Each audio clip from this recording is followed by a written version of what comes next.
Fala comigo, pessoal. Aqui é o Christian Moreira. Estamos para mais um episódio aqui do Fala Comigo. E esse nome é importante, eu sempre saliento aqui no início, porque eu venho da saúde mental, minha área de atuação é na saúde mental. E esse Fala Comigo tem um significado muito grande, porque a gente escuta todos os dias pessoas que estão aí angustiadas, que estão aí com ansiedade, com síndrome de burnout, com depressão. E às vezes elas não sabem para onde ir, o que fazer, com quem falar. Então, eu sugiro que você fale, se expresse, fale com um irmão, com um brother, né, com um amigo, um tio, um parente, um pai, a mãe, esposa, namorado. Mas, se mesmo assim você não tiver à vontade para isso, fale comigo, procure ajuda, procure terapia, porque eu costumo dizer, se você não falar, uma hora vai vazar, vai estourar essa panelinha de pressão. Então, quanto antes você falar, você vai lidar melhor com as suas angústias e a gente não vai deixar chegar num ponto irremediável. Dito isso, aqueles recados paroquiais, você que está aqui pela primeira vez, não deixe de passear pelo canal aí, tem entrevistas fantásticas, tem com o professor Rony, da psicologia, a professora Simone também, tivemos um bate-papo com o Vibrantinho sobre esporte, saúde mental, televisão, tivemos um bate-papo com o pastor Giovanni sobre religião, religare, sobre a questão da psicologia também. A turma do tênis com Daniel Campolino, a Denner. Depois tivemos a Mariana, que é uma consultora de imagem, deu dicas importantíssimas. Mariana, você lá em casa ficou famosa, porque antes de sair agora para buscar os meninos na escola, a gente fica pensando, e se eu encontrar a Mariana, como é que ela vai me avaliar? Então todo mundo lá está se cuidando melhor da sua imagem. E para dar sequência nesse programa de variedades, sempre com o viés de fundo na saúde mental, mas cada vez mais variado, um assunto que eu particularmente sou apaixonado, estou realmente muito honrado em ter a presença aqui do ilustre convidado, o professor Jefferson. Como é que está, professor? Tudo bem? Boa tarde, tudo ótimo. Prazer imenso estar aqui. Até que enfim deu certo, Até né? que enfim deu certo, cruzar as agendas aí. Exatamente. O professor estava me contando aqui que ele trabalha em quantas escolas, professor?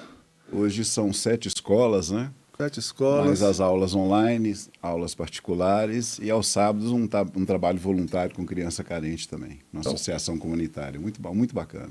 Como hoje é um feriado esporádico aqui na nossa cidade, eu falei, lembrei, vou tentar fisgar o professor aí para a gente falar desse assunto mágico que é o xadrez. Como é que o xadrez entrou na sua vida, professor? É curioso isso, Cristian, porque eu vim conhecer o xadrez já adulto. Olha, interessante. Quem me dera ter conhecido xadrez quando criança, né? Talvez hoje já seria um grande mestre aí, né? Porque eu tenho uma paixão muito grande por esse jogo, né? Eu fui estudar no final dos anos 80, fui estudar um colégio fora, uma escola fora, e vi algumas pessoas jogando xadrez, e foi aquele impacto, assim, à primeira vista, né? Me identifiquei muito com o jogo, né? Com as peças, e acabei aprendendo ali a jogar e formei, voltei aqui para Sete Lagoas, né? Depois casei, mudei para Belo Horizonte. Na época trabalhava numa multinacional em Belo Horizonte e eu tinha o xadrez só como hobby. Jamais imaginei que o xadrez um dia seria meu ofício, né? E como é que o mundo gira, né? E um belo dia, no condomínio onde eu morava, a mãe de uma criança perguntou se eu poderia ensinar ele a jogar xadrez. Eu me dispus, né? Claro, né? Com muito prazer. E depois que eu ensinei essa criança, ele começou a melhorar a concentração, até o comportamento, as notas. Aquilo me chamou muita atenção e eu passei a pesquisar mais, aprofundar um pouco mais nos benefícios e importância do xadrez. E vi como que o xadrez era rico, né? Não era somente um jogo, né? O xadrez é esporte, é ciência, é arte, né? E com o passar do tempo, infelizmente nessa época aí, anos 90, né? Eu vinha perder o meu pai, que faleceu. Passou um ano, eu perdi minha mãe também, foi barra esse momento. Imagina, um perto do outro ali, né? Perto do outro, em um ano, e novos, né? Morreram novos. E aí acabou assim, eu já estava um pouco cansado de Belo Horizonte, e por causa dessa situação também me deu vontade de voltar para Sete Lagoas, ficar mais próximo dos irmãos, unir mais. Mas eu não tinha uma ideia do que eu poderia trabalhar aqui em Sete Lagoas, né? E a minha irmã mais velha, a Glauciane, ela falou, Jefferson, porque você gosta muito de xadrez, você sabe até da importância do xadrez, por que você não tenta dar aulas de xadrez aqui na escola? Dito e feito, eu, né, já tinha aprofundado um pouco na importância e benefício, fiz alguns projetos e tudo, e chutei o balde e vim para Sete Lagoas, na cara e na coragem mesmo. Estava muito querendo voltar para cá. E foi de porta em porta. Né? De porta em porta, não foi fácil, porque tudo que é novo... Né? Isso nós estamos falando de que ano, mais ou menos? Isso foi em 2000. Entendi. Finalzinho já de 99 para 2000. Já tinha né? Tinha internet? Tinha internet? Tinha, mas ainda... Incipiente ainda, né? Incipiente, exatamente. Né? E de escola em escola, né? E um abria a porta aqui, outra ali, aos pouquinhos, né? O pessoal foi aderindo, né? Foi conhecendo mais. E depois a semente foi germinando, né? A minha família também envolveu muito, né? Porque também viram a importância que tem um xadrez, a riqueza que é o xadrez. Então passaram também a trabalhar junto, a organizar os campeonatos, os eventos, né? E estou aí, até hoje, minha paixão. Que legal. Também, assim, também sou professor de matemática, mas a minha paixão mesmo, né, é o xadrez. Dou algumas aulas de matemática também, particular, mas a minha paixão maior é o xadrez. Eu ia te mesmo, perguntar né? isso. Existe o estigma do xadrez, da matemática, do super inteligente, do super QI. Como é que funciona isso? Para a pessoa jogar xadrez, ela tem que ser boa de matemática? Isso é um... Não, de forma alguma. É que a pessoa, por exemplo, a pessoa que tem mais interesse em exatas, ele tem uma mente mais voltada para essas questões, né, de cálculo, né, de operações, exatamente. Né, e o xadrez é um jogo, né, jogo, né, entre aspas, é uma coisa mais fria, né, do que a pessoa que está buscando ali humanas, uma coisa mais... Né, mas qualquer pessoa, independente do seu nível intelectual, né, seu conhecimento acadêmico, toda pessoa tem condições de aprender a jogar o xadrez fácil. Nós tivemos na história aí, grandes mestres que eram analfabetos ou semi-analfabetos, né, e que foram grandes mestres de xadrez. Uma coisa não tem nada a ver com outra. Aí, né? O que importa é a sua dedicação, seu estudo ali. Né? E alguns que têm também um dom, né? Sim. Assim como você vê um Messi, um Cristiano Ronaldo, tem um dom para jogar bola. Algumas pessoas também têm um dom também natural de jogar xadrez, né? Pegam com muita facilidade. Os que não têm, né? O xadrez, como também é uma ciência, temos aulas de xadrez, eles podem pegar a estratégia, a tática e se tornar grandes mestres, fortes jogadores. Né? Então, o xadrez está aí para todos, né? Você falou algumas vezes já sobre essa intitulação grande mestre. O que seria? A gente vê muito GM, né? Fulano GM. O que é esse ser um grande mestre e o que eu preciso fazer para conquistar essa intitulação? As categorias de mestres são as seguintes. Primeiro, você tem que se cadastrar numa federação. Então, nós temos aqui no Brasil, você tem a CBX, que é a Confederação Brasileira de Xadrez, seria como a CBF, né? E você tem as federações, né? Temos a FMX, Federação Mineira de Xadrez, Federação Paulista. Você, online mesmo, você entra, é muito simples, se cadastra, paga uma taxa anual, certo? E sempre que tiver os campeonatos oficiais, você participando, você vai adquirir um ranking, o chamado rating, né? Então você participa desse campeonato e vai adquirindo esse rating. À medida que esse rating vai subindo, né? Por exemplo, se você é um jogador que chegou a um rating ali de 2100, por exemplo, você recebe o primeiro título, que é o MN, Mestre Nacional. Só que esse título, eu não acho ele muito válido, não, porque se o seu rate baixa, você deixa de ser mestre. Ele não é então, vitalício. Uma coisa só, exatamente, não é vitalício. Tá? Depois, com 2.200, 2.300, você pode fazer umas normas, né, jogando, para se transformar um MI, que é chamado Mestre Internacional. Ou seja, você precisa de participar de campeonatos oficiais, que tem a participação pelo menos assim de X grandes mestres, Y MIs, né, mestres internacionais, e se for uma pontuação, por exemplo, 8 pontos naquele campeonato, 8 rodadas, 8 pontos, você teria que fazer, por exemplo, 6 pontos para ganhar uma norma, certo? Dentro assim, desse campeonato oficial. Eu sou muito leigo e vai ser bom esse bate-papo, porque eu adoro xadrez, mas eu não entendo muito dessa parte por trás do xadrez. Para quem está nos ouvindo, eu estou jogando um campeonato e eu estou com um cara, do mesmo nível que eu. Eu ganho uma partida dele. Quantos pontos que eu ganho? Você fala a pontuação do resultado? Do rating. Ou do rating? Não, isso é relativo, porque precisa de uma somatória. Existe uma fórmula, chamada fórmula ELO, que faz esse cálculo. Foi um matemático que criou essa fórmula. É muito interessante a fórmula matemática. E você precisa jogar mais de uma partida, certo? Por exemplo, você vai entrar num campeonato, cada jogador tem seu rate. Dali é tirado um rate médio. Sim. Se seu rate atual, né, ele tiver a mesma força do rate médio, você precisaria fazer 2,5, se fosse, por exemplo, um campeonato com 5 pontos. Você teria que fazer 2,5 para manter o seu rate, ele nem sobe nem baixa. Se você fizer 3 pontos, ou seja, já está acima daquele rate médio do campeonato, o seu rate vai subir. Aí eu subo. Se você fizer 1 ponto, o seu rate vai baixar. Né? Aí passa o tempo, você deu uma melhorada, joga um outro campeonato. Novamente vai ter naquele campeonato um rate médio, você entra com o seu rate atualizado, e se para o seu rate subir, você precisa fazer 2 pontos nesse campeonato. Você faz seus 2 pontos, é colocado todos esses dados nessa fórmula, certo? E o seu rate vai subir, ou baixar se você for mal no campeonato. Tá? Então, assim que você vai sendo ranqueado. E é muito importante ter esse rate para você saber com quem você está julgando, Sim. onde você está pisando. Sim. Né? Não pode causar um disparate muito grande. Exato. Né? Eu aconselho os meus alunos, quando você for jogar por aí, viajar, for jogar com alguém, pergunta a pessoa, você tem rate? Tem. Qual é o seu rate? Meu rate é 2.000. Pô, o meu é 1.500, eu vou perder fácil. Sim. E perde. Certo? Até uns 100, 200, 150 de diferença, dá para você jogar ainda bem. Agora 200, 300 já é uma diferença muito grande de força. Sim. O rate é a força do jogador. Sim. Esse número que mede a força de cada jogador. Né? Pensando nesse rate, né, nessa pontuação, a gente tem um jogador que eu considero lendário, o Magnus Carlsen, atualmente. Qual que é o rating dele? Olha, o rate de Magnus Carlsen, ele é o recordista, né? Ele bateu o rate que era de Kasparov. Se não me engano, Kasparov era 2.881, perdão.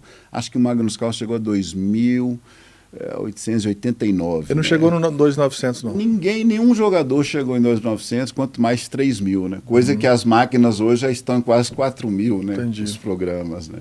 Mas assim, o Magnus Carlsen é o número 1, né? Ele não é o campeão mundial, porque ele acabou abdicando do trono. Ninguém ganhava dele, ele abriu mão, né? Mas ele continuou como o jogador mais forte do mundo dentro do ranking, né? E pelo que eu entendi, assim, é muito difícil porque você não ganha muitos pontos, não, né? Se você for bem no campeonato, você ganha ali 3, 4, 5 pontinhos, né? É o seguinte, quando você começa e adquire seu rate, quando o rate é baixo, ele sobe muito rápido. Ele sobe muito rápido. Então, por exemplo, quando eu organizo os eventos, os campeonatos de xadrez, eu não tenho um rate de todo mundo, eu dou um rate médio para todos, e assim que termina o torneio, eu pego todos os dados e recalculo e te dou um rate mais real da força do seu jogo. Né? E quanto mais baixo o rate, mais rápido sobe. Porque nessa fórmula você tem um fator K, que é um multiplicativo. Quando o rate é muito baixo, o fator K é alto, é 45. Então você multiplica 45, então o rate sobe muito. Certo? Agora, à medida que você vai graduando, esse parâmetro vai mudando do fator K. Sim. Em vez de 45, passa para 30, passa para 15, entendeu? Por isso que quem tem rate muito alto, mesmo quando ganha muito, sobe pouco. Mas a pessoa, quando tem rate baixo ali, ele sobe rápido. Então, isso é relativo. É, né? tipo um salto com varas, um salto à distância. Você pular 4 metros é fácil. Agora, 4 metros, passar para 4,5 metros já é mais difícil. 4,60 metros já é mais difícil. 4,62 metros, a subida que é... A subida, isso. Quanto mais alto, quanto melhor você está sendo, mais difícil vai ser de você superar. De subir aquilo ali. Exatamente. Interessante. Ó, professor, assim, eu ventilei que eu ia trazê-lo aqui, mandei para uma turma nossa lá, o pessoal me encheu de perguntas aqui. Ótimo. Então, o nosso bate-papo vai variar entre as minhas próprias perguntas que o pessoal mandou. Perfeito. E assim, eu cometer uma inconfidência. Na minha casa, meu pai tem um livro que era aqueles livros que você fica reproduzindo as partidas. É um livro com uma capa de couro. E no verso desse livro, assim, na entrecapa, ele fazia uns campeonatos e ele anotava as partidas. Tipo assim, Christian contra João, João contra o Alex, Alex contra... Então a gente sempre jogou, eu criança, sabia mexer as peças, mas não entendia a profundidade. E veio o Gambito da Rainha, que é a série que deu uma visibilidade maior para o xadrez, uma série fantástica. Pergunta sobre a série. Ela tem... O que ela tem de real ali? Ela foi muito bem assessorada? O que você, como professor de xadrez, analisa aquela série em termos do esporte? Eu achei a série maravilhosa, certo? Foi baseada, né, numa forte jogadora de xadrez, não me recordo o nome agora, tá? E, aliás, teve até um processo dessa jogadora contra ele, porque foi baseado numa história dela, né? Mas é uma série maravilhosa. E muito, muito bem feita a série, muito dentro ali dos jogos, né? Você teve ali o auxílio, né, de Kasparov, foi consultado, grandes mestres foram consultados para fazer aquela série, né? E Gambito da Rainha nada mais é do que o Gambito da Dama, que é uma abertura do jogo do xadrez. O Gambito é dar uma peça, né? A palavra Gambito vem da palavra italiana gambate, que na gíria italiana significa vou te dar uma rasteira, vou te enganar, entendeu? Sim. Ou seja, é o sacrifício de um peão em troca no desenvolvimento rápido de peça. Então o fator tempo no xadrez conta muito. Então quando eu dou esse peão, eu desenvolvo minhas peças rápido, né? E se eu mobilizo meu exército no campo de batalha primeiro, eu tenho iniciativa de atacar. Então, o Gambito é isso. E é justamente isso que ela joga ali no final contra o campeão mundial russo, né? Ela joga esse Gambito aí contra ele e derrota-o, né? Ela dá o peão. É uma abertura, ela sacrifica. E ela dá o da rainha, da dama, ou ela dá o do rei? Porque o mais comum é do rei, né? Aí são vários gambitos, né? Você tem um gambito do rei, e você tem um gambito da rainha, você tem um gambito escocês, você tem um gambito nórdico. A cada sacrifício de peão, dependendo da abertura que você está fazendo, que vai caracterizar o nome do gambito, né? Se eu começo a partida com o peão do rei e jogo depois o peão do bispo do rei, eu estou jogando gambito do rei. Se eu começo a partida com o peão da dama e sacrifico o peão do bispo da dama, aí sim já é gambito da dama. Entendi. Vamos falar aqui para quem é mais leigo sobre as peças. Nós temos um tabuleiro aqui. O tabuleiro tem um tamanho formal, oficial? Esse que você trouxe aqui, como é que é? Esse tabuleiro aqui ele é um tabuleiro oficial. O que é o tabuleiro oficial? A referência sempre é o rei. Eu aconselho muitos pais, você comprar um xadrez para o seu filho, que é um oficial, a referência é o rei. Tem que ter isso especificado no produto, tá? O tamanho oficial, o rei tem que ter no mínimo 8,5 centímetros de altura. Entendi. Até 13 centímetros. O tabuleiro, as casas, elas têm que ter, né, esse quadrinho, né, ele tem que ter 5 centímetros por 5 centímetros, ou 5,5 por 5,5, ou 6 por 6. Tá certo? Então, 8,5, um rei com 8,5. O ideal das casas do tabuleiro seria de 5 por 5. Este aqui, ó, ele é de 5,5 por 5,5. Esse rei tem 9 centímetros. Então, ele é um pouco maior. Por quê? Isso dá uma visibilidade melhor para jogar o xadrez. Não pode ser peça muito pequena com o tabuleiro grande e vice-versa. Não dá uma visão boa de jogo. Às vezes tem um tabuleiro muito pequeno, as peças muito grandes, tumultua muito. A gente polui, não tem uma visão. Fica polui. Exatamente, isso mesmo. Isso não dá uma visão de jogo boa. Então, essa medida, né, por exemplo, a base da peça, ela tem que ter 40% da altura da peça dentro dessa casa. Então, esse é o padrão oficial. E no caso do tabuleiro, para ser chamado oficial, tem a questão da cor também. Ele pode ter, além do branco e preto, pode, mas ele tem que ter pelo menos um branco ou um preto. Poderia ser um preto e marrom, um branco e azul, mas tem que ter uma cor branca ou preto. Também para considerar oficial, além dessas medidas. Né? Esse antagonismo, né? Sim. Eu lembro meu pai arrumando as peças lá. Essa curiosidade, sempre essa peça, esse quadrante aqui é o branco, né? Sim. Esse quadradinho aqui, porque senão a gente arruma errado e coloca, e não dá, tem que jogar o branco. Essa casinha angular aqui, né? Tem que ficar na nossa mão direita. Certo? Jogo de dama também. Muitas pessoas que jogam dama, inclusive o jogo de dama oficial, na hora de colocar o tabuleiro na mesa, observar essa casinha inferior aqui, angular, sempre na nossa mão direita. Porque senão o rei e a dama vão ficar invertidos. Né?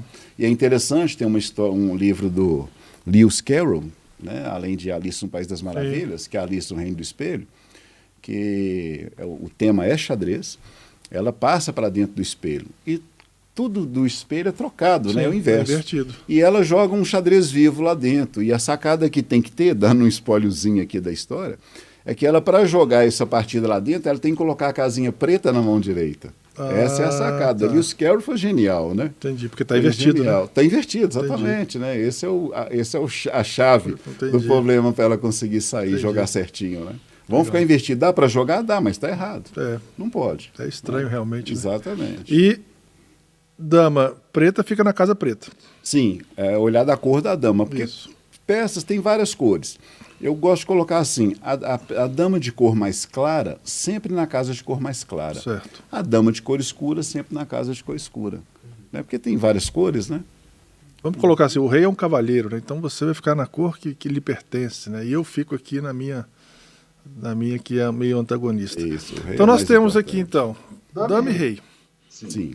O objetivo, é claro, é colocar o rei em tamanho apuro, que ele não pode nem se mexer mais. Se isso acontecer, é o famoso checkmate. Isso. A palavra cheque, né, como o xadrez foi inventado na Índia, o rei na Índia não é chamado de rei, é chamado de sultão ou sheik. Então, quando o xadrez veio aqui para o Ocidente, né, só tiraram o i e virou cheque. Então, a palavra cheque é rei. E mate, que ele foi derrotado. Sim. Então, quando eu falo assim, ó, checkmate, acabou a guerra, o rei foi derrotado. Acabou. Eu poderia falar rei mate, dá na mesma, né? Mas a expressão já ganhou força, né? Então o cheque vem de sheik, que é um rei, que é a peça mais importante do jogo, né? E é essa situação, né? Eu ameaço o seu rei, né? Por lei, o rei não pode ficar ameaçado, ele deve sair, porém se você não tiver como sair, a partida já está terminada. O objetivo foi alcançado, que é atacar o seu rei, e seu rei por lei tem que sair, porém não tem nenhuma forma de sair. E como que o rei sai de um cheque? Movendo ele para um lugar seguro, ou fazendo uma interposição, né, um bloqueio, ou, se possível, capturando aquela peça que está atacando ele. Mas ele é obrigado a sair. Muitas pessoas me perguntam assim, pode capturar o rei? Não, não pode. Não existe capturar o rei. Não é esse o objetivo do jogo. Não é esse o objetivo. O objetivo é você ameaçar o rei. Por que as pessoas às vezes erram? Porque a pessoa ameaça o rei, o jogador que tem o rei ameaçado é obrigado a sair, só que ele não sai, ele faz um outro lance qualquer, e a pessoa que estava ameaçando, como agora é a vez dela, ela vai lá e captura o rei. Não pode. Você fizer isso num campeonato, você é penalizado. Não existe capturar rei. Checkmate é ameaçá-lo, ele é obrigado a sair, porém, se não há saída, então, fim de jogo.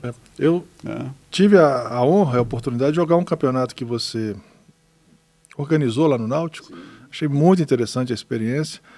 E logo no início você teve algumas explicações que eu queria que você trouxesse aqui, que são aqueles movimentos do rock, aquele movimento de com qual mão eu devo bater o relógio, sim. E também a questão do tomada em passant, que são movimentos diferentes do dia a dia, né? Como é que a gente pode explorar aqui? O xadrez, além dos seus movimentos comuns, né, e capturas, ele tem 3 movimentos chamados especiais.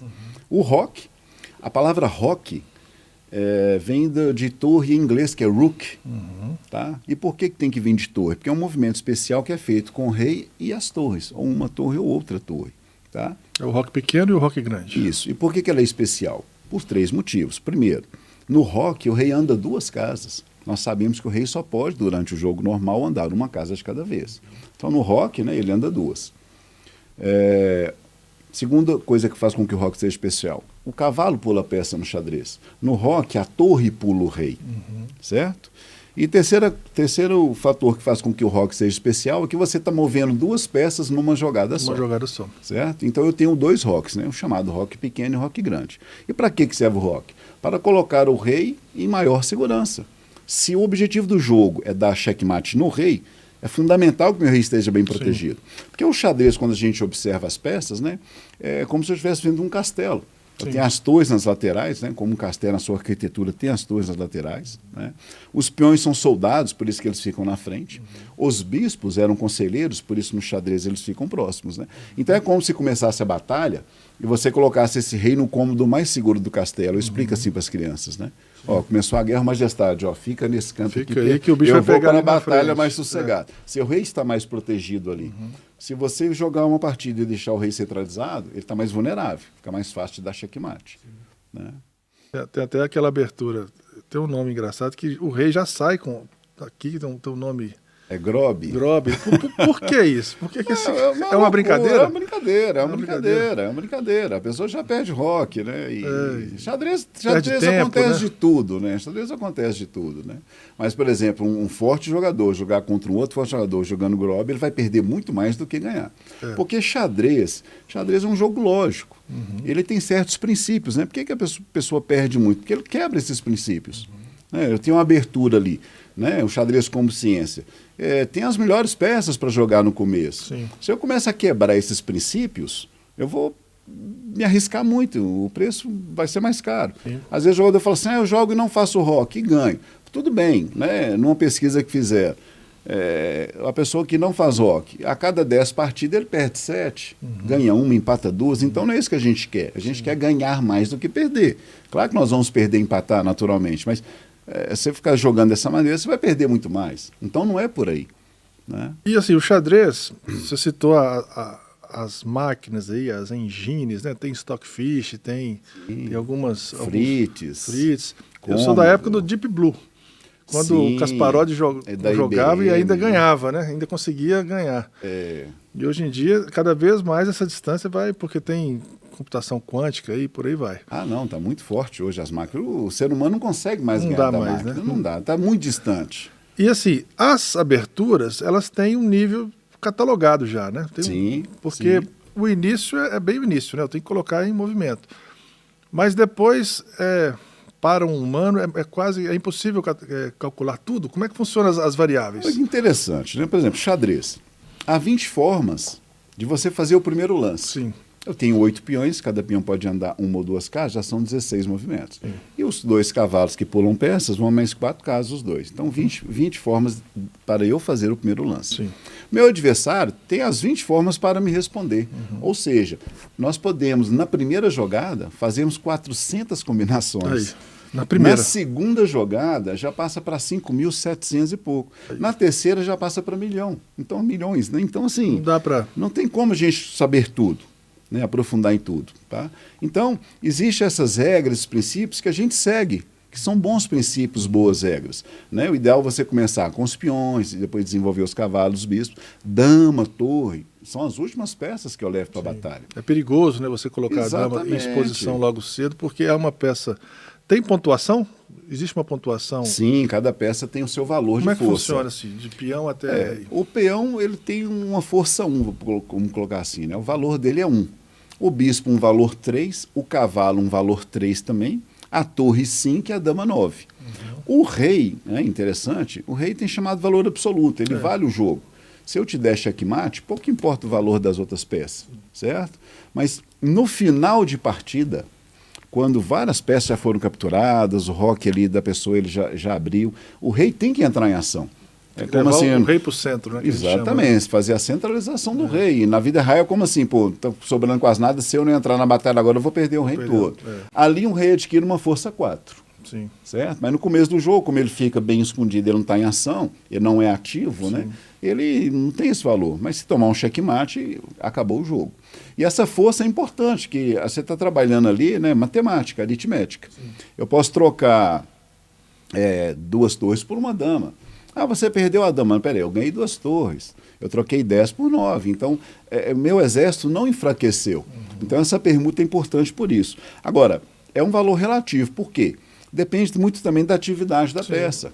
Se sua torre vale 5, mas sua torre está bloqueada, ela não vale nada. Não vale nada. Um cavalo mais ao canto não está tão ativo quanto um cavalo ao centro. Mais centralizado. Né? Aliás, assim, quanto mais centralizada a peça, pela geometria, o movimento das peças, mais fortes elas são. Né? Então a gente nunca começa jogando cavalo pelas laterais, a gente tenta sempre jogar para dentro do tabuleiro. Né? Então, assim, cada vez que uma peça minha vai adentrando o tabuleiro, mais casas ela vai dominando. Né? Automaticamente ela vai ficando mais poderosa. Então, se no começo do jogo você está fazendo isso com cada peça sua, né? Se pegar todo o contexto ali, o seu jogo está firme, está estruturado, está forte, fica confortável de você jogar a partida. Né? Quando a pessoa quebra esses princípios, ele joga só na defensiva, sofre muito na partida. Né? Então, você tem que seguir essas regras de abertura. E a abertura tem centenas. Por que tem essa nomenclatura, né? De siciliana? Umas são o próprio nome da pessoa, né? Rui Lopes e tal, mas são assim, as pessoas que... As origens das aberturas. Inventaram isso? Como é que funcionou? Assim, as aberturas, esses nomes, né, vieram assim, ou do criador, leva o nome da pessoa, ou a pessoa que popularizou, porque se o xadrez é um jogo milenar, com certeza, pelos países, várias pessoas jogaram aquele lance, porém não tinha um nome, né? Não tinha um estudo. Não teve uma partida épica que exatamente, a pessoa ganhou com aquela abertura, ou um torneio, né? Ninguém jogava aquilo, uma pessoa chegou num determinado campeonato aí e jogou aquela abertura e detonou, ganhou de todo mundo ali. E essa batizaram com esse nome, tá? Outros são os países, né? A francesa, a inglesa, a abertura espanhola, a Quando eles italiana. falam sistema London, é isso então? O sistema é interessante, porque esse sistema a gente não fica caracterizado nem como abertura, nem como defesa. Porque a abertura, logo no começo, ela também pode ser uma defesa. Por exemplo, não é abertura siciliana, é defesa siciliana. Entendi. Eu joguei uma abertura de peão de rei, você respondeu com peão na C5, você está jogando uma defesa siciliana. Eu joguei peão E4, você jogou peão E6, você está jogando uma defesa francesa. Mas a defesa não deixa de ser uma abertura. Pode às vezes parecer um paradoxo, mas não é. Mas tudo no final é abertura. Como se fosse a tática do futebol, eu estou jogando 4-4-2, 4-3-3, o time mais fechado, um time mais aberto, porque depende da característica do jogador também. Isso, podemos fazer essa analogia assim, né? E os nomes vêm daí, né? Por exemplo, você tem lá uma variante orangotango, era um campeonato que teve num determinado país há muitos anos, né? E teve uma partida na parte da manhã, ia ter outra à tarde, e um grande mestre, não me recordo agora o nome, ele foi até professor de Karpov, não sei, ele andando no zoológico, né, pensando assim, o que eu poderia jogar contra mestre e tal, e parou na frente da jaula de uns orangotangos, né? E achou essa variante na mente dele. Nada a ver com os orangotangos. Entendi. Mas ele contou que a inspiração veio quando ele estava parado ali. E ficou batizado como variante de orangotango, você entendeu? Então, vem daí esses nomes, essas variantes, né? Por exemplo, o Attack Grand Prix. Era um grande campeonato na Inglaterra, e você tem aquele famoso evento de alta velocidade, né? Grand Prix. Então, o cara deu um show ali com uma variante ali e ficou batizado como Attack Grand Prix, né? Por causa desse evento estava tendo, na mesma época estava tendo o campeonato. Então, tem essas origens, assim, sabe? E você trouxe um relógio aqui, e eu sim. quero te perguntar sobre a expressão de cair a seta, e foi bom que você trouxe o relógio da seta, lógico, né? Digital. E eu queria também perguntar sobre essa curiosidade de quais modalidades em termos de tempo que a gente tem hoje em termos de campeonato. Tem a partida clássica, tem as blitz, como é que funciona isso? O relógio de xadrez ele foi criado para que as partidas não se estendessem demais, senão o campeonato vai acabar nunca, né? Sim. Então você tem que começar uma partida em determinado tempo e tem que terminar dentro de determinado tempo. A gente trabalha a tomada de decisão na pressão, às vezes, né? Seu tempo está acabando, você tem que tomar uma decisão ali. Então, assim, inspira muito também, né? Tá? Mas quais são os tipos de tempo dentro dos torneios? É chamado ritmo de jogo. Se você vai participar de um campeonato, no folder do campeonato, ali na propaganda, tem que vir o ritmo de jogo para você saber quanto tempo você vai jogar. Né? A primeira categoria é o bullet, né? Que é a partida de 1 minuto a menos de 3 minutos. Muito rápido, né? O mais famoso do bullet é 1 minuto, né? Mas abaixo de 3 minutos também é bullet, tá? Então, esse é o chamado bullet. A pessoa tem que fazer todos os lances ali dentro de 1 minuto.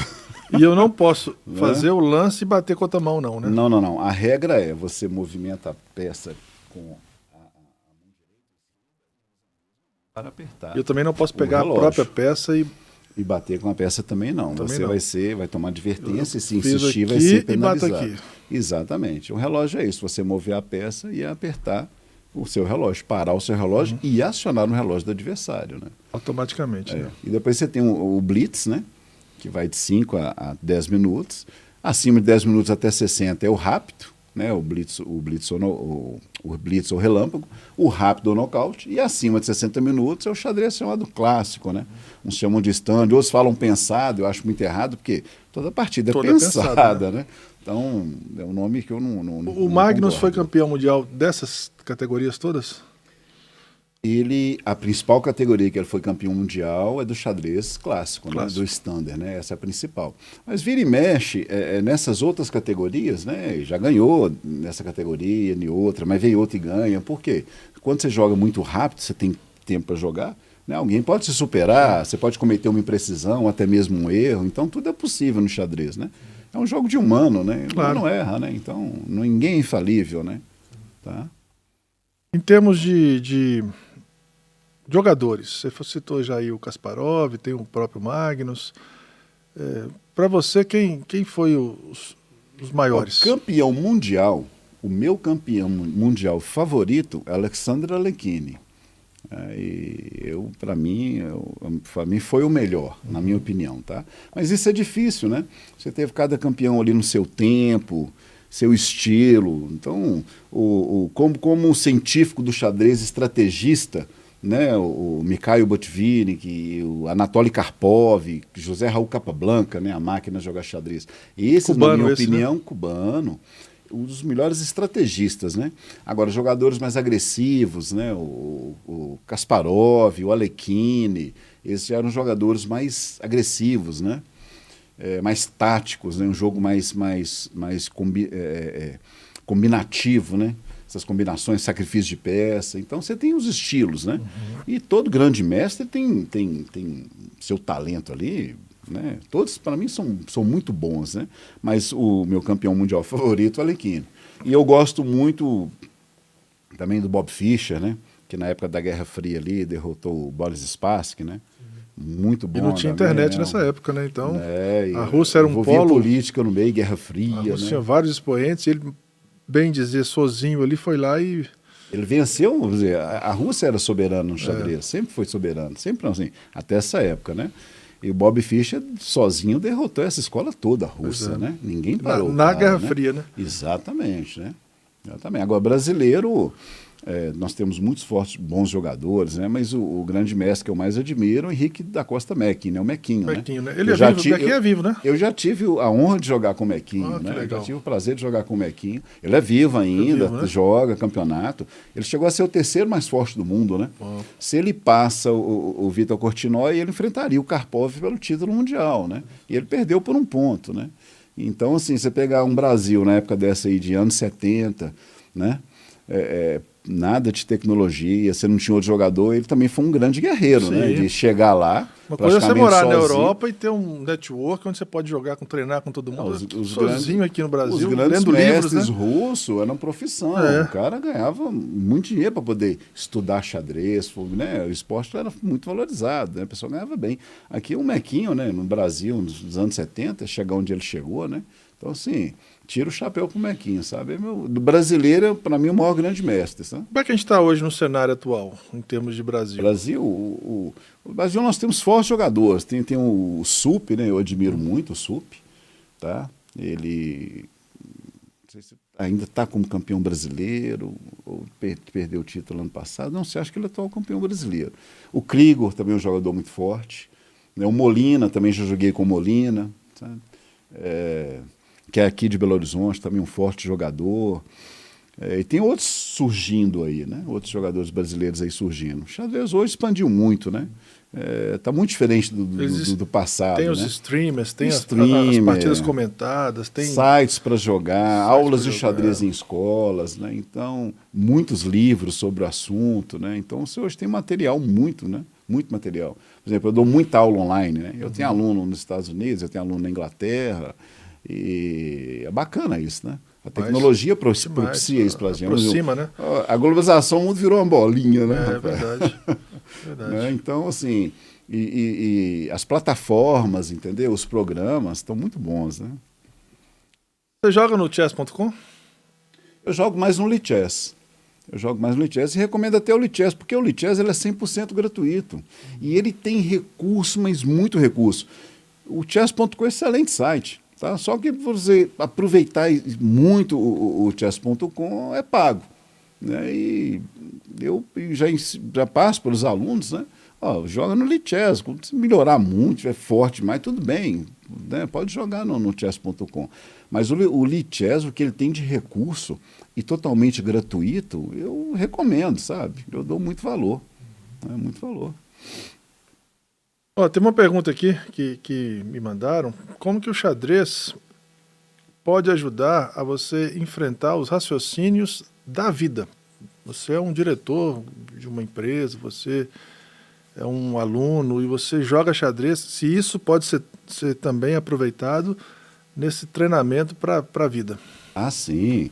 O xadrez ele tem uma comparação com a vida muito grande. Por exemplo, eu vou montar um negócio para mim, uma empresa, vou abrir uma empresa. Né?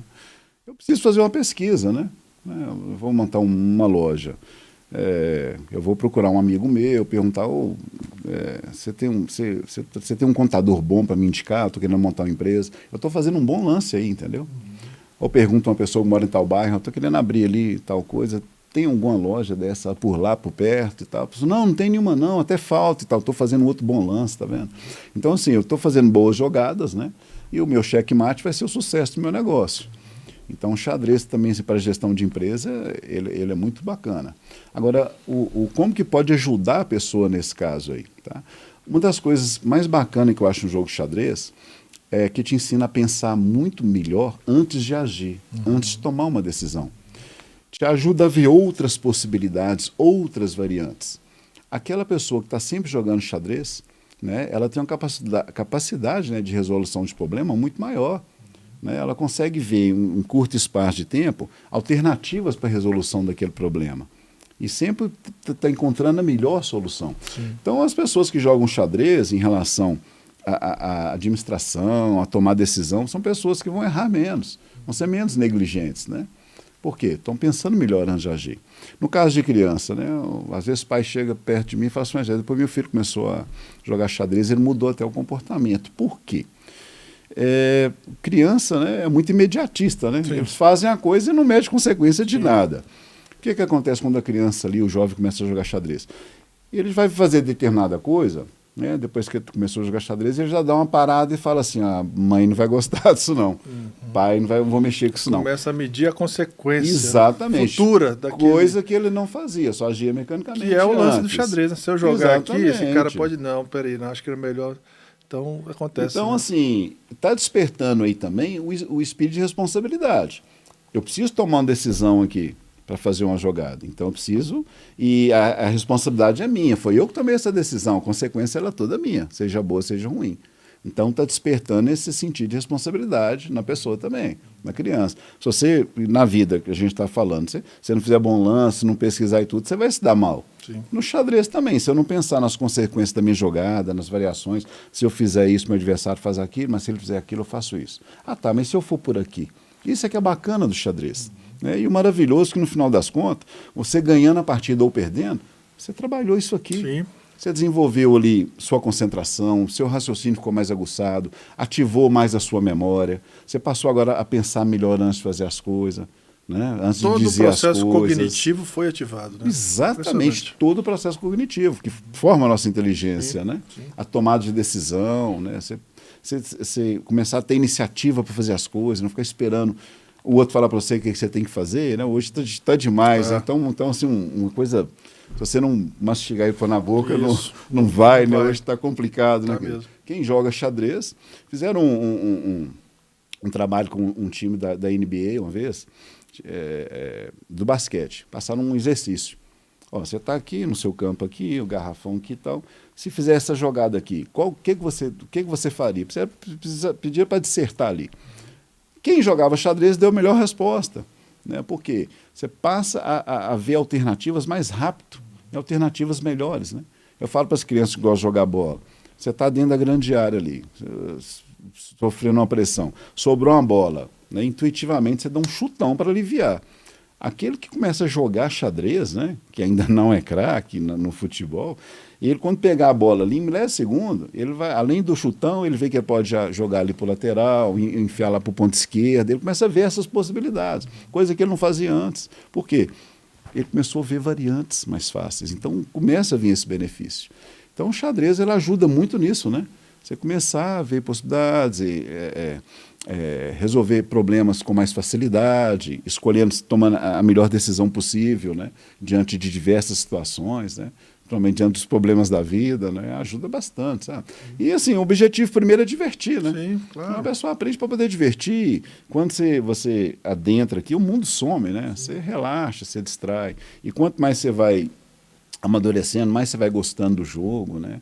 Para quem não joga e tudo, acho que é um jogo ali, né? Cansativo, parado, monótono, mas não é. Aqui é um para quem está universo. envolvido ali, o bicho está passando tanta coisa, Isso tanta é coisa na cabeça. maravilhoso, né? Eu acho xadrez uma benção, porque traz muito benefício, ajuda muita criança, muita gente, sabe? Não ajuda demais. Uma vez meu filho fez aula com um professor Jefferson. Ele teve uma semana de prova e eu acabei pegando o finalzinho das aulas para mim. E você me falou uma frase que eu achei fantástica, que eu uso até hoje. Eu vou soprar aqui para ver se você lembra. Que foi de algum grande mestre que era mais ou menos assim: eu ia jogar o tal lance. Aí você falou assim, mas será que esse é o melhor lance? Será que não tem um lance melhor do que esse? Então, antes de você jogar um lance, procure ver se tem um lance melhor. Como é que funciona? Como é que é essa história aí? Essa frase ela veio do segundo campeão mundial oficial, né, da história, Dr. Emanuel Lasker, né, que também era matemático, filósofo, né, e campeão mundial de xadrez, amigo de Einstein, sabe? Então os caras, alto nível ali, né? Ele, um livro que ele lançou, né, sobre xadrez, tá?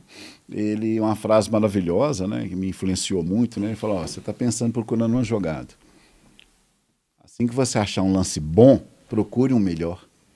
Sua mente vai expandir mais, você vai evoluir mais. Se você não achar o melhor, no mínimo você vai jogar o bom. Então todas as suas partidas vão ser bem jogadas, né? E isso é incrível que eu estou jogando. Eu olho assim e falo assim, puxa, eu posso ganhar a dama ali. Não, peraí, eu posso dar checkmate ali. Então melhor do que ganhar a dama é ganhar o jogo. Então é por aí, né? Achou um lance bom, não jogue ainda. Gaste mais um tempinho ali e procure um melhor. Você vai desenvolver muito mais rápido assim. Melhor. Exatamente. Isso serve para a vida. É uma né? frase, exatamente, Serve uma pra frase vida. maravilhosa. Metafórica demais. Demais, totalmente. Você falou questão de vida, você falou que teve uma história de um rei com depressão. Como é que funciona a questão do xadrez? Porque o xadrez você tem as origens, né, da Índia, um jogo milenar, e você tem a lenda, né? Como foi criado o xadrez. A Índia, séculos e séculos atrás, houve uma guerra, né? O filho do rei, que era um príncipe, um grande, né, cavaleiro ali, ele, nessa batalha, ele morreu, certo? Mas eles ganharam a guerra. Porém, o rei, como perdeu o filho, claro que não é fácil, caiu em depressão. E não saía dessa depressão, não queria alimentar, não queria governar. Os grão-vizir, né, seriam os nossos bispos conselheiros, né, tiveram uma brilhante ideia. Falaram, gente, vamos abrir um evento aqui para o povo, para a população, de inventar alguma coisa e marca o dia aqui, o pessoal apresentar e ver se tira o rei dessa tristeza, desse tédio. E um Brahmani, um filósofo chamado Sessa, ele inventou o xadrez e levou, né? Daí ele ensinou o rei a jogar, né? E para tirar o rei daquela situação, o que ele fez? Ele sacrificou um cavalo, que o filho do rei era um cavaleiro na guerra, e ganhou o jogo. Aí o rei entendeu a mensagem, né? Pô, meu filho perdeu a vida, mas nós ganhamos a guerra. Então a morte do meu filho não pode ter sido em vão. Aí tirou o rei daquela depressão. Foi uma mensagem muito forte, né? E aí o rei ficou encantado com esse jogo e tal, e quis presentear o Sessa pela invenção, né? Falou assim, invenção para a humanidade maravilhosa. Tal. O que você quer? Eu posso te dar o que você quiser, falando para o Sessa, né? Terras, castelos, tesouros. O Sessa falou assim, eu quero grãos de trigo. O rei tomou um choque, né, com essa resposta. Sim. Mas não é possível, né, e tal. Estou te dando um tesouro, você quer grão de trigo, está me ofendendo? Não, mas não quero te ofender, não, eu quero grãos de trigo. O rei falou assim, quanto que você quer de grão de trigo? Aí ele pegou o tabuleiro, falou para o rei assim, eu quero 1 grão de trigo pela primeira casa do tabuleiro, eu quero 2 grãos pela segunda, 4 grãos pela terceira, 8 grãos pela quarta, foi dobrando. São 64 casas do tabuleiro. Então, da equaçãozinha, uma expressãozinha de 2 elevado a 64 menos 1, que é a primeira casa, eu não vou contar. Tá? E o rei olhou aquilo, achou muito simples o pedido e pediu os matemáticos do reino para ir lá calcular enquanto ele jogava outra partida. E os caras sumiram.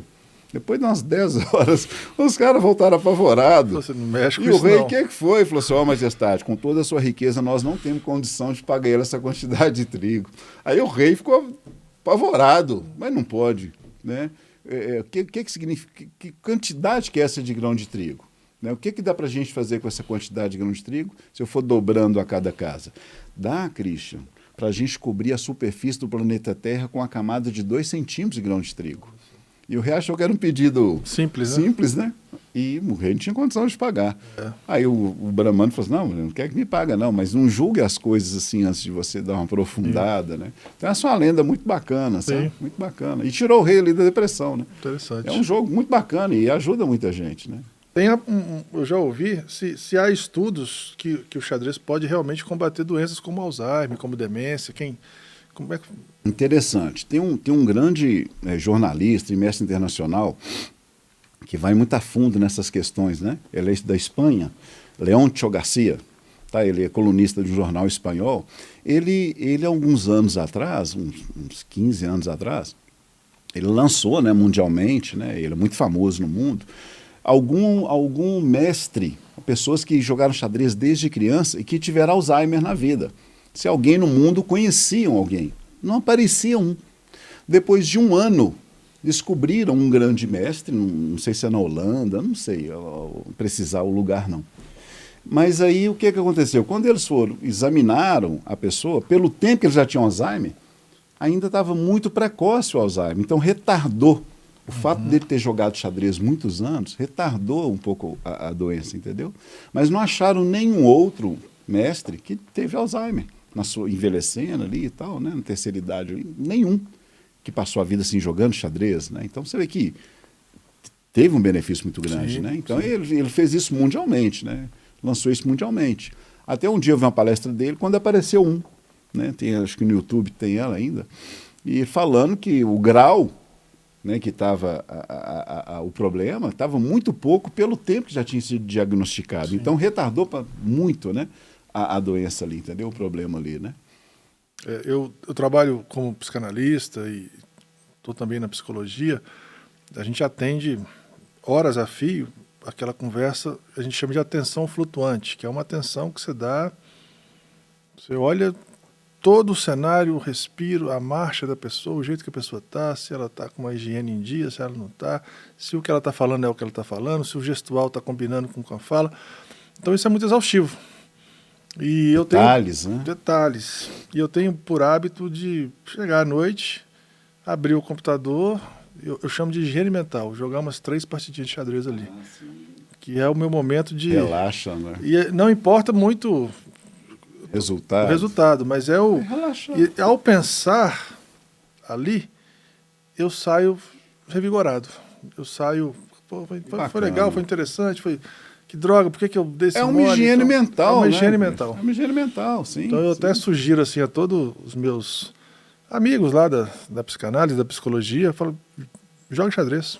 Mas não estou falando para você ser o Magnus, não. Estou falando para você brincar. É pelo prazer, abrir uma né? conta no Lichess ou no chess.com e jogar para você botar para fora de alguma forma aquela condensação de energia, porque para mim faz uma brutal diferença. Então, sim, com certeza. Eu sempre jogo, resolvo uns probleminhas que eles aparecem lá. Os exercícios de Martin Lance, tático, muito bom, né? Me dá uma... Sem falar assim, né, trabalhando, né? O raciocínio, a memória. E isso que é interessante, porque um dos maiores medos dos psicólogos e psicanalistas que estão se formando é o branco. É o paciente que está na sua frente, te conta uma história e você não tem mais uma próxima pergunta.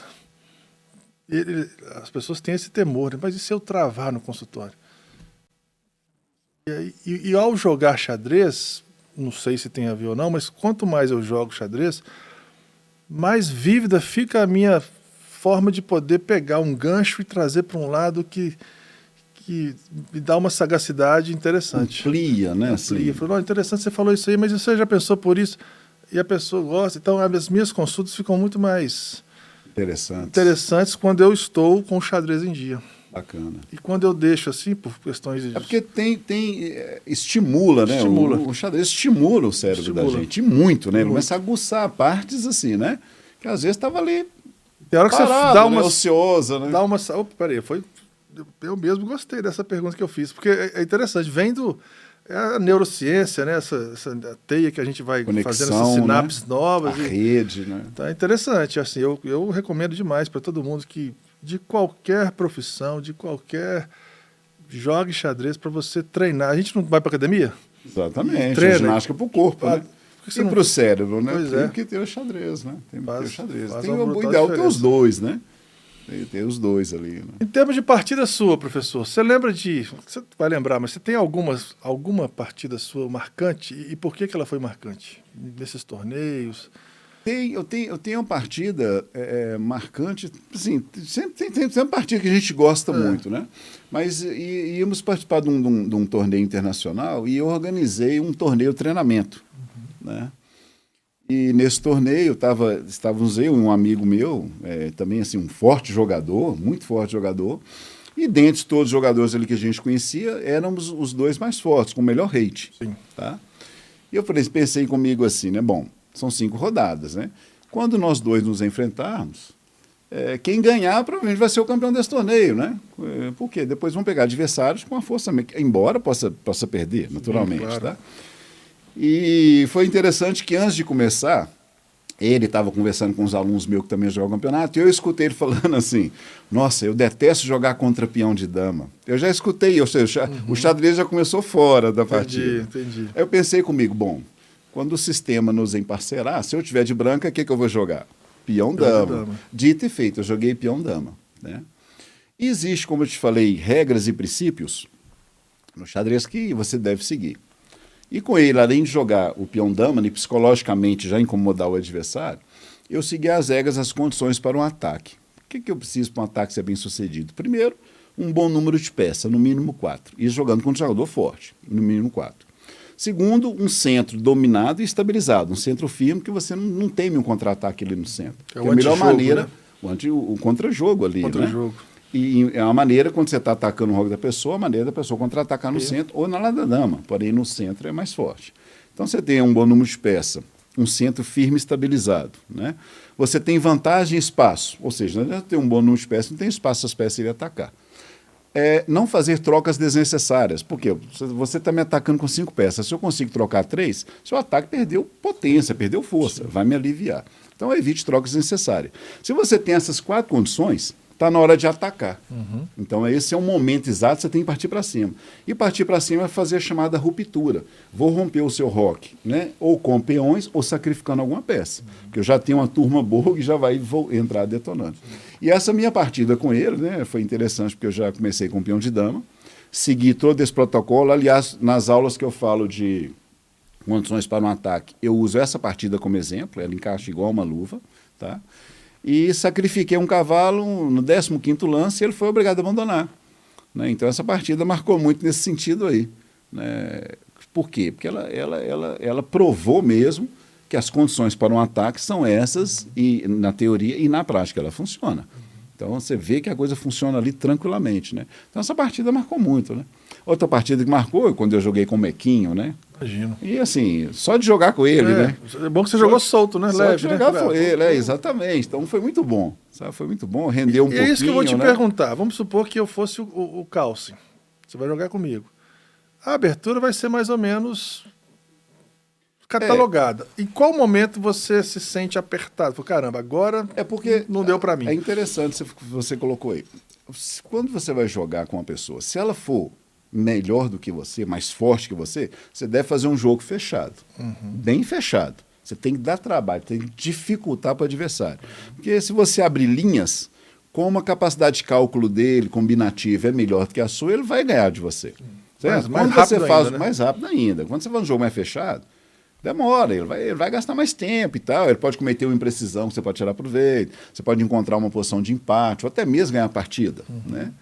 E quando você vai jogar contra um jogador mais fraco, você tem que ir para cima. Você tem a obrigação de ganhar aquele ponto ali. Então, se olha o rate da pessoa, não, meu rate é 2.000, fulano ali 1.500, vou enfrentar ele agora, eu tenho que jogar uma abertura para ir para cima. Botar a pressão. Exatamente. Então, se eu fosse jogar contra o Calcer, eu iria fazer um jogo mais fechado. Eu não vou surpreender ele com um jogo tático. Você não vai com peão-dama, né? Né? Não, mas o peão-dama dá um jogo mais fechado que o peão-rei, né? As aberturas com o peão-rei são aberturas, vamos dizer, aberturas abertas. Você não vai de Rui Lopes, por exemplo, com o bispão lá na frente. Não. Aí seria ali um peão-dama, peão-rei, talvez uma francesa, que o jogo da francesa fica muito preso, porém muito sólido, muito firme, né?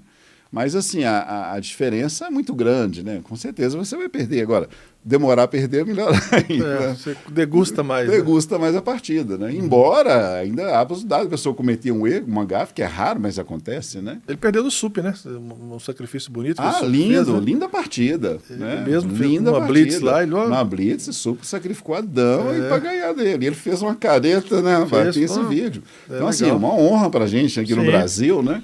Saiu, acho que até uma entrevista na Veja com o SUP por causa dessa partida. E legal aí, que ele reconheceu, né? Falou, que legal. Depois eu vi depois que ele jogou de novo e ganhou rapidinho. Jogou na mesma hora. Só que eu não quero ver, não. Quero ver só do SUP. Mas aquela já aconteceu, já não foi tem pro como, troféu. já foi, né? Já ficou, né? Muita honra, né? Bacana. Legal mesmo. Bacana mesmo. Lá em Três Marias tem o Paulo, que era um cara que jogava bastante xadrez. Eu lembro que meu irmão foi jogar uma partida com ele e ganhou dele. Foi engraçado porque meu irmão jogou E deu aquele silêncio, a gente olhando, Paulo olhando, aí depois de uns um minuto ele parece que é mate.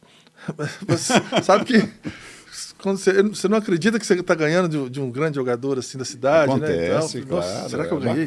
Para onde que esse cara sai, gente? Será que tem alguma saída? Xadrez acontece de tudo, né? Eu jogo, por exemplo, simultâneo com os meninos, né? Não dá para ficar jogando com um por um. Aí eu coloco lá uns 10, 15 meninos, vou jogando contra todo mundo. Então, assim, a chance para eu cometer um erro em precisão é muito grande. Claro, você tem que ficar com 10 tabuleiros na mente, ali na cabeça e tal. E se a criança está olhando, ele vai aproveitar, né? Sim. Porque xadrez você ganha de duas maneiras. Um pela sua competência, seu conhecimento que você tem do jogo, sua força, e outro aproveitando os erros do adversário, as imprecisões que o adversário comete. Então a gente ganha no xadrez por esses dois motivos. Sim. Pela sua competência e pelas imprecisões e erro. Aliás, o grande mestre Inzovitch tem uma frase maravilhosa que ele fala assim, ó, ganha no xadrez quem comete o penúltimo erro. Ele fala isso, é uma frase que encaixa bem, né?